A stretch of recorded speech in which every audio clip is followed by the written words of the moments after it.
It makes me very sad that the U.S. wants war more than peace. And I also get very frustrated that so many Americans are so gullible and believe the propaganda, frankly, that Russia is evil and the U.S. is good. Let's look at some facts. Who is starting all the wars and is doing all this empire building? Sure, Russia's had some skirmishes on their border, and the reason they invaded Ukraine is because the US was pushing NATO expansion all the way from Germany into Russia, which Kissinger had promised Russia would never happen. And also because they were just trying to get the eastern part of Ukraine, the Donbass region. They wanted the Ukrainians to stop killing the ethnic Russians in the Donbass region. But mostly it was about NATO expansion. How would the US feel if Russia or North Korea or anyone put military bases on our border at Mexico or Canada? You know, we wouldn't like that. And that's exactly what NATO expansion did. We're not the good guys. The US, we, the people, are good, but our government is always trying to start wars. They have not realized colonialism is over. This brings me to Israel. Israel is trying to do colonialism. You know, the age when we would take over countries and kill all the people and call them savages, call the Indian savages, take all their land, that worked. But we haven't been able to do it for the past few hundred years. This is the age of cooperation and peace. And Israel is trying to do a colonialism thing in Gaza. I'm surprised that the rest of the world has stood by so silently. And sure, we give lip service to, yeah, Israel shouldn't do this. But let's face it, the U.S. is supplying all the weapons to Israel. And no one has ever been elected president in the U.S. who was against Israel. It's all about the money, but Biden is in a tough spot now because an election is coming up. He's giving a lot of lip service, but nothing is changing. Now, Israel is killing what Israel wants. They want to extinguish the Palestinians in Gaza, and the Arab nations, the Muslim nations all around, you know, they don't like it, but they're not attacking Israel. Nobody wants to start a war except the U.S.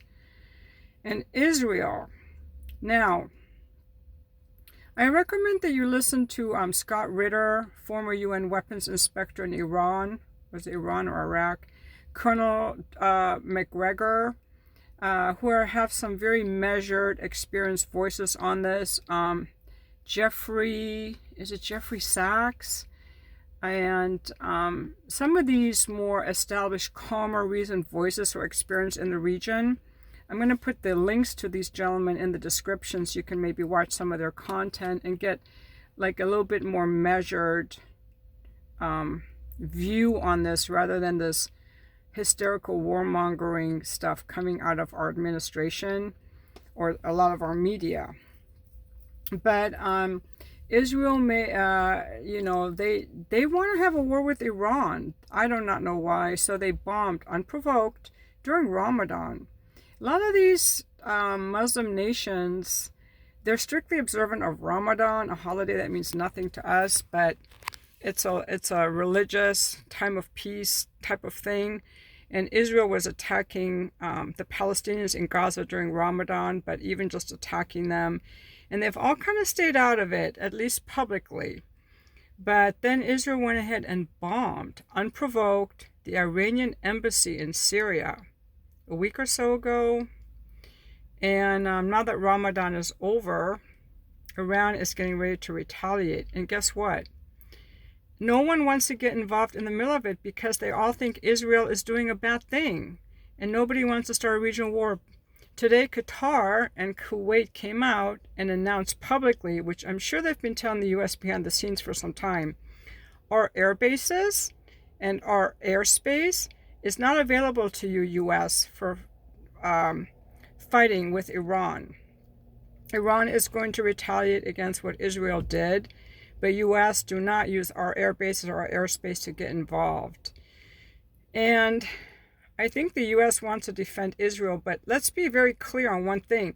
We have no interest in Israel. None. Israel is making things very bad. We have no vested interest in Israel. No economic or military or regional interest in Israel, to my knowledge. And Israel is behaving very badly now, not the people, but Netanyahu. And if something goes off with Iran, they can just close the strait of whatever it's called, where the oil comes through. They can raise the price of oil. They can stop exporting diesel, or what was it that oil can go to $12 a gallon, and diesel would be unavailable. Where would the trucks be? Nothing would be on our grocery shelves. Our economy would come to a stop.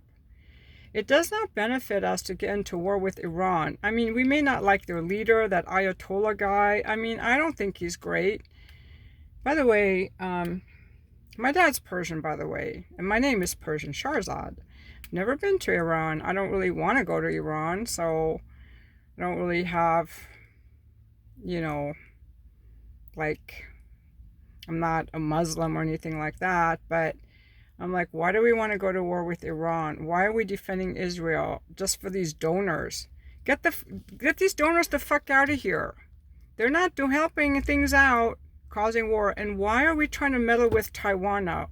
Trying to bring weapons into Taiwan.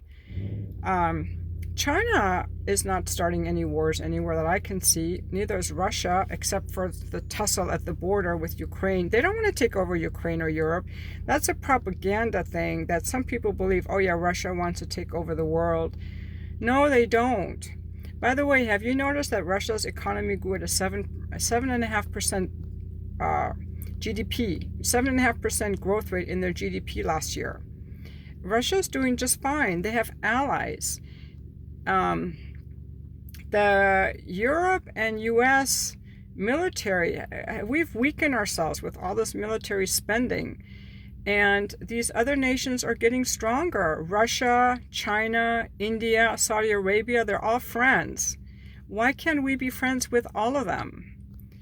Yeah, they have to have a war. It makes me very sad. All that money that we're spending on war, we could be spending here at home. We have hollowed out cities, we have high crime, we have homeless people camping in the frickin' streets, people living in their cars, we have the lost youth, drug problems, people really struggling here in this country.